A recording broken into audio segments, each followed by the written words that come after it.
Le zone calde qui cambiano, sono molto volatili, perché per esempio nella piazza dove sono nato io, a Santa Maria dei Battuti, fino a qualche anno fa si radunavano queste cosiddette baby gang, che poi si sono spostate, sono andate in via Zorzetto,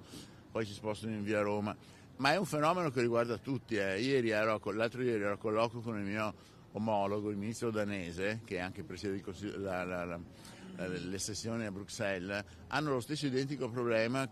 soprattutto con gli immigrati di seconda generazione. Dopo una settimana rovente, con la crisi di maggioranza in comune a Treviso, con Lega e Fratelli d'Italia ai ferri corti sulla questione sicurezza in città, è il ministro della Giustizia, Carlo Nordio, a gettare acqua sul fuoco, ad innescare la polemica che ha messo alle strette le due forze di maggioranza a Palazzo dei 300, prima l'attacco di Fabio Crea al sindaco, poi la mancata presa di distanza dei meloniani dall'avvocato esponente di spicco del partito in città. Ora a mettere dei paletti, senza citarlo esplicitamente, è il ministro Nordio che, rimarcando il suo attaccamento a Treviso, ricorda tempi peggiori, quando negli anni '80 era giudice istruttore a Venezia ed indagava sulle BR dopo gli omicidi di Sergio Gori, Alfredo Albanese e Giuseppe Taliercio. Le Brigate Rosse avevano due covi, uno vicino alla stazione e uno vicino a Torri da Spini, in via Inferiore. Quindi non è poi che le cose siano tanto peggiorate, è che ogni momento storico ha le sue difficoltà e poi le supereremo come le stiamo superando,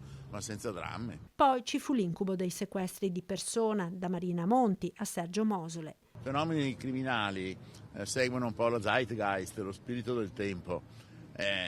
Una volta, ripeto, c'era il terrorismo, c'erano i sequestri di persona, c'era i bombaroli, e adesso ci sono queste che per fortuna sono molto meno pericolosi, non devono mica essere sottovalutati, però neanche enfatizzati al punto da pensare che viviamo nel Far West.